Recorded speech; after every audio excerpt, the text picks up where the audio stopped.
welcome to 30 at 6 on Cecil TV. I'm Allison Donnelly. And I'm Rob Churnside, and it's July the 30th, halfway through Dog Days. Yes, yeah, and I'm really happy to see that you didn't float away. I thought you might. Well, I'll tell you what. Doug Donnelly and I went to the fair. I know. We filmed. And it drizzled a little bit, and many people from Cecil County went to the fair regardless of the weather. And I'm glad I went because I'd never been, and we saw the pig races, which were phenomenal. You had never been to the fair? No, no. Oh. And always wanted to see the demolition derby, so that's on my to-do list for next year. Oh, you missed it. Yeah. Right. We had one of the participants, I think he was involved with maybe the school bus demolition derby. And that sounds great, but the pig races were great. Yeah. I had a corn dog, which was phenomenal, and found out later, which we missed, they had the hot dog races, which really was dachshunds. Right. So lots of reasons to go back to the fair next year, Allison. Yeah, there are always good reasons to go back to the fair. Right. And now for the news. The 2018 Cecil County Fair has come to a close and will perhaps go down in history as the wettest fair in the county's history. While the rain surely impacted the rides and attractions, the 4-H events persevered. We congratulate all 4-H members who participated and look forward to next year. Stay tuned for additional coverage. As we mentioned last week, the Maryland Transportation Authority and the Federal Highway Administration are studying a potential interchange at I-95 and Belvedere Road in the western part of Cecil County. According to the MDTA, the study will look at how to provide direct access to I-95 for the 2,500 employees and additional commercial trucks generated by future economic activity in the Principio Business Park. You can learn more at an informational public open house being held on Tuesday, July 31st from 5 to 8 p.m. at Cecil College. The Cecil Whig reported this morning that it will publish its last Monday print edition. Beginning next week, the Whig will only publish its print edition twice a week, on Wednesday and Thursday.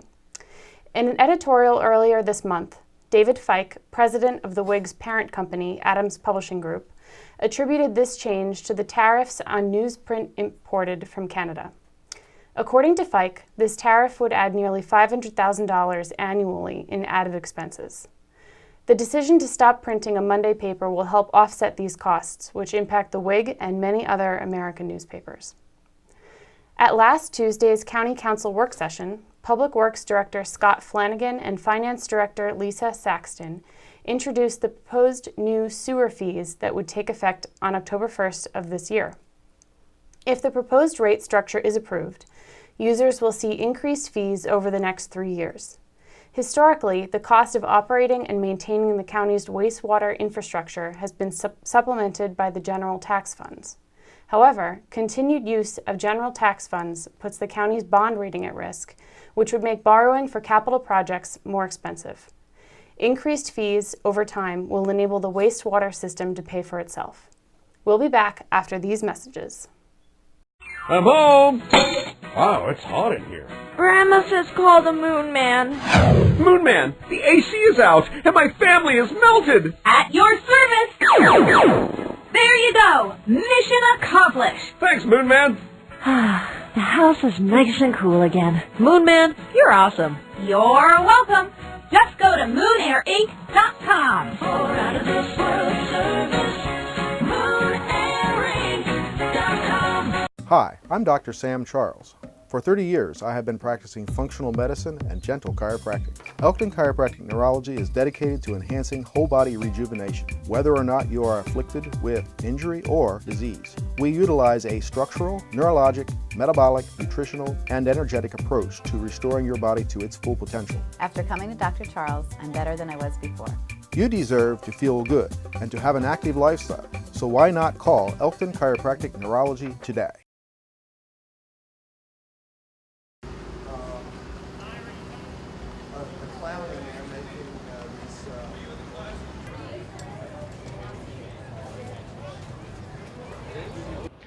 We're here today at the Cecil County Fair with Rachel Verbanis at the dairy judging competition.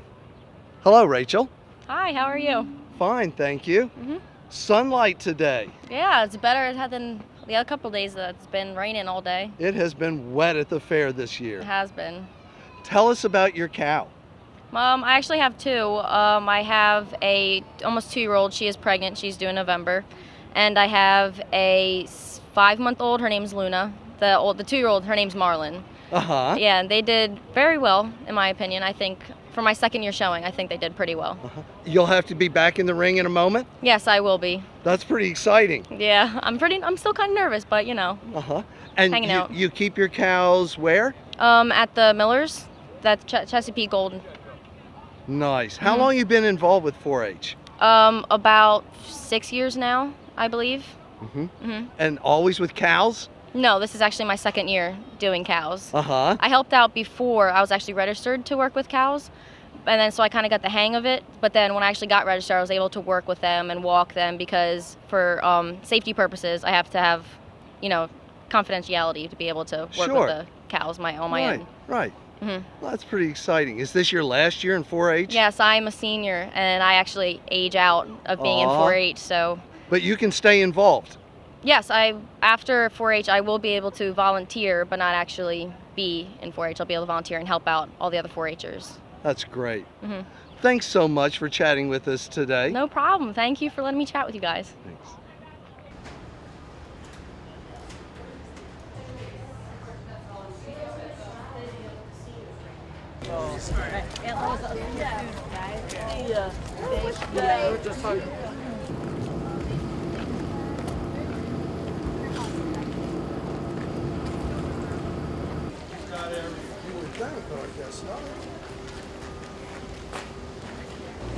We're here today at the Cecil County Fair with Evan Wilson in one of the craft barns.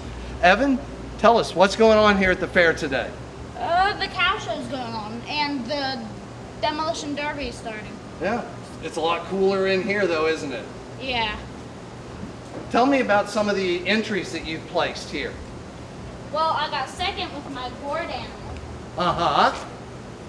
and if you walk up here, I got, what did I get? Sorry.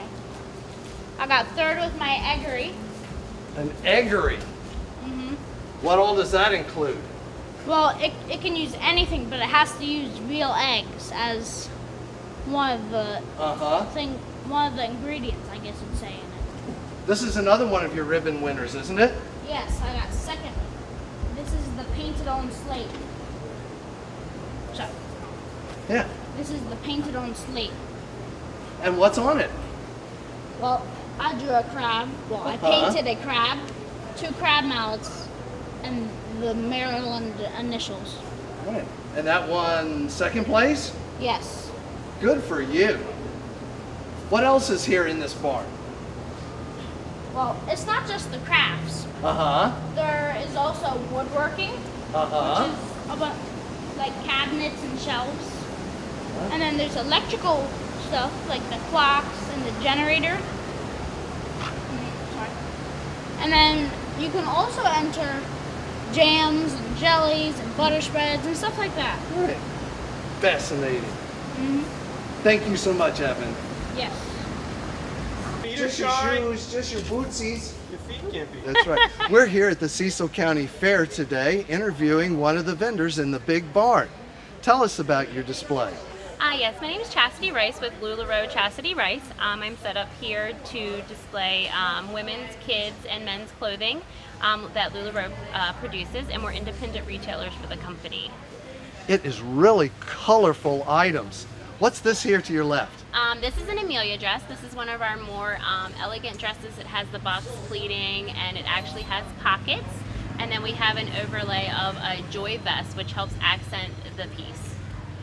I had a little niece that never wanted to wear dresses because it didn't have pockets. This is one of our most popular dresses because it has the pockets, which is a big seller because they're actually functional too, because they're deep. What little girl wouldn't want a place to put her frog? Right? And you're located where? I'm actually located in Harford County in Wayford, Maryland, and I come across to Cecil County to help spread my customer base. Great. And how's the fair been for you? It's been good. The weather's definitely been a little bit of a tough one this year. It's been wet. But it's been decent. We always get great traffic through here. Last year was phenomenal. So, I mean, I really like being able to see the versatility and people that we get to come through. Great. And we appreciate you coming all the way to Cecil County Fair. Well, thank you. Thank you so much. right.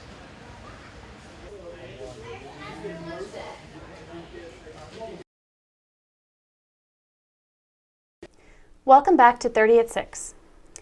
I'm here with Chris Cochran, who is the new agribusiness coordinator at the Cecil County Office of Economic Development. Chris, thanks for being here. Thank you for inviting me. Of course. So Chris, tell us about your new role. What does it mean and why is it important?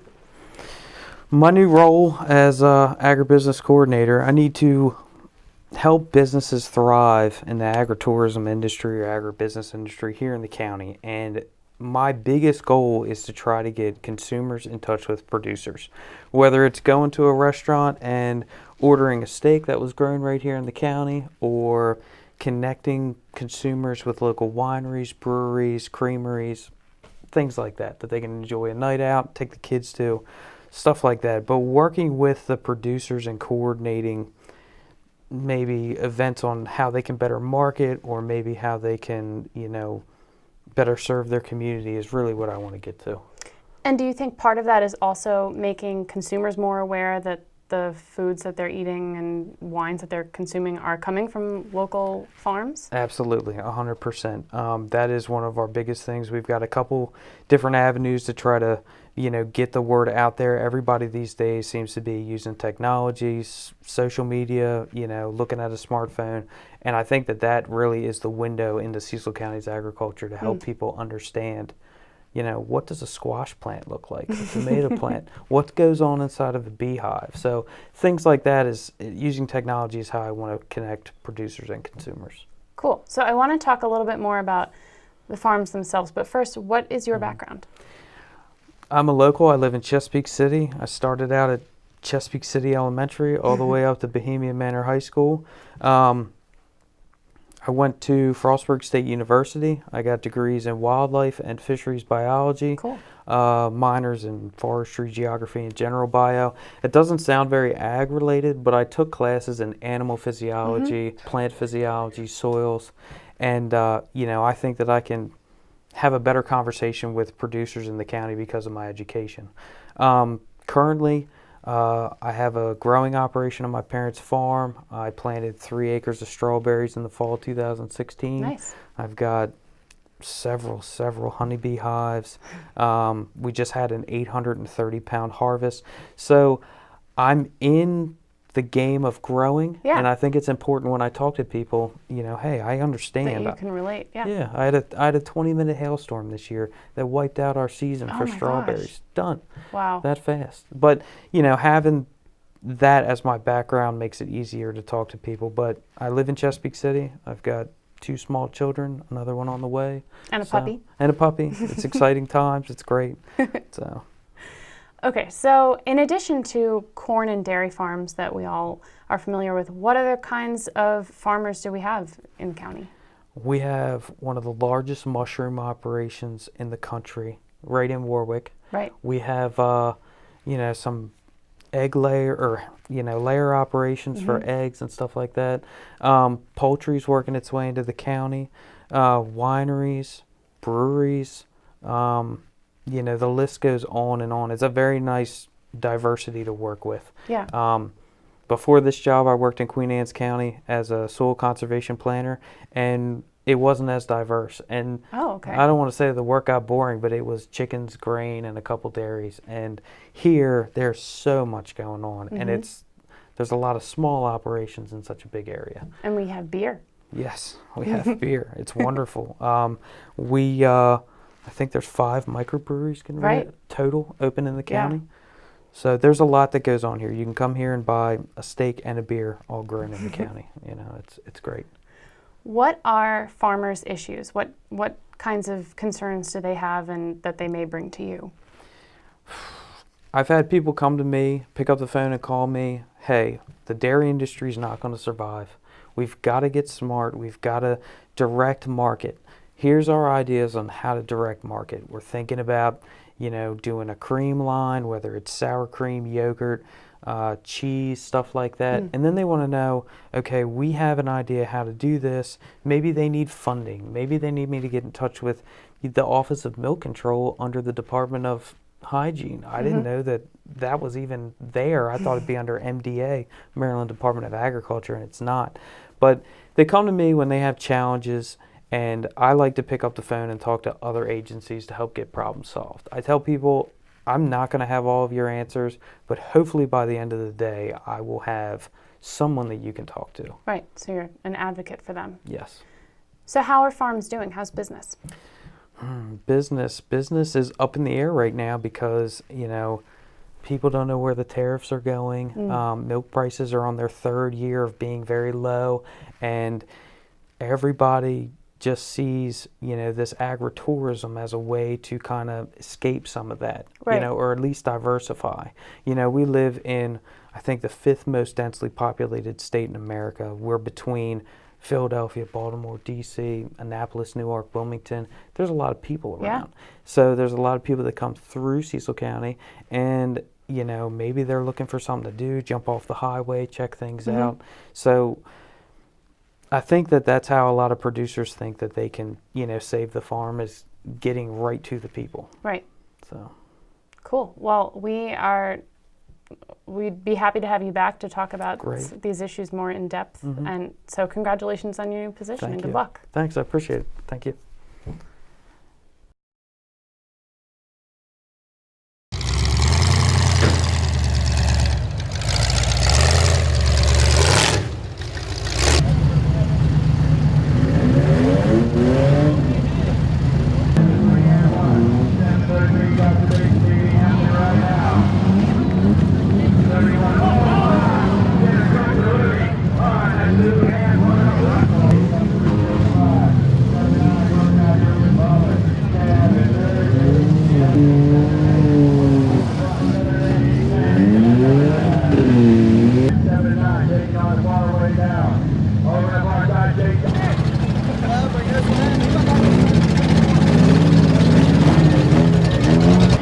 I'm sorry about that, man.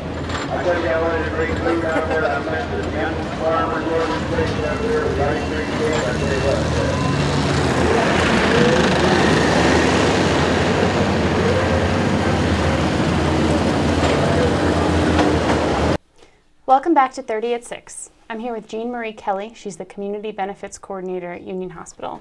Welcome. Thank you for having me. So before, I want to talk to you about the new Community Health Survey, but I'd love to know about your title. What is your role? So community benefit is looking at how to improve the health of the community and also create access to health care. So a lot of my work is done in the community. So my office is in the community. Right. So I work for a hospital, but everything that I do has to do with community health. That's great. So Union Hospital and the Health Department and the Community Advisory Partnership, is that what it's called? The Community Health Advisory Committee. Have developed this survey. And can you tell us a little bit about it? Sure. The survey is a tool that we use as part of our community health needs assessment that we conduct every 3 years. And so we're moving into phase 1 of our third cycle of community health needs assessments. That was a question. Yes. So it is one of the 3 things that we are doing to assess community need in this area. What kinds of questions are in the survey? And I know that you're also doing focus groups. So yes. So there's 20 questions, and they range topics from demographics, kind of like getting to know you, and then we also have some questions about what do you think are the top health priorities in this area, and we have things about access to care, as well as quality of life, so safety, economics, questions about how you view the healthcare system, those kinds of things. It's just kind of a general understanding of health in the community, and then also looking at how the social determinants of health, so things like poverty, education, income, transportation, how those things impact how you access health and how you get health in the community. Cool. So you're hoping to reach as many people in the community as possible, from all kinds of backgrounds, and yes, I hope, or I would imagine, like a good representation geographically of the county as well. Yes. How are you trying to reach people? So with the survey, we've done some print media, some press releases, those kinds of things using media outlets. But this year we're doing a huge push with paper copies. So we have our survey is online, but we have paper copies that we are pushing out to the libraries. That's great. In all the physician offices, urgent cares. We're working with a number of like fairs and festivals and things just to kind of get the word out, word of mouth. So this year that is one of our big focuses that we haven't done in the past. That's really smart. Yeah, because some people either don't have the time or don't have access to computers. We do know that there is a percentage of people in Cecil County that don't have access to the internet, so we want to make sure that we have representation there too, and that's why we're doing the focus groups in addition to the survey, so as well as some interviews that we're doing with some community stakeholders. So if someone were to want to participate in one of the focus groups, how could they get connected? So the focus groups will be identified by level of vulnerability. So at no access to or limited access to the internet, as well as vulnerability. So looking at aging. In the past, we've done things with impoverished populations like the homeless. So those are kind of determined by our steering committee. And then the interviews would be something where someone could call the health department or the hospital and ask to be involved. So those would be more of the voluntary, I'd like to be interviewed, that kind of thing. And we would go over some of the questions that are in the survey, but other things that are a little bit more in depth about the community. Cool. So why is it important for people to participate? If someone's watching this interview and they're like, oh, well, why should I provide my information to this group of people, what would you say to them? I would say that we are putting the community in the center of this process. We are really looking for community members and leaders to identify what the health issues are in this community. So it's not an organization coming in and saying, oh, this is how we're going to do it. It's really about assessing need based on perception and gathering local data to really inform how we implement action steps to address health needs that are identified from this survey. Right. Cool. Well, thank you so much for being here. Thank you. And I look forward to taking the survey. Thank you very much. Hi, I'm Dr. Sam Charles. For 30 years, I have been practicing functional medicine and gentle chiropractic. Elkton Chiropractic Neurology is dedicated to enhancing whole body rejuvenation, whether or not you are afflicted with injury or disease. We utilize a structural, neurologic, metabolic, nutritional, and energetic approach to restoring your body to its full potential. After coming to Dr. Charles, I'm better than I was before. You deserve to feel good and to have an active lifestyle, so why not call Elkton Chiropractic Neurology today? I'm home! Wow, it's hot in here. Grandma says call the Moon Man. Moon Man, the AC is out and my family is melted! At your service! There you go! Mission accomplished! Thanks, Moon Man! The house is nice and cool again. Moon Man, you're awesome. You're welcome! Just go to moonairainc.com. For out of this world service, moonairainc.com. And now talk about excitement.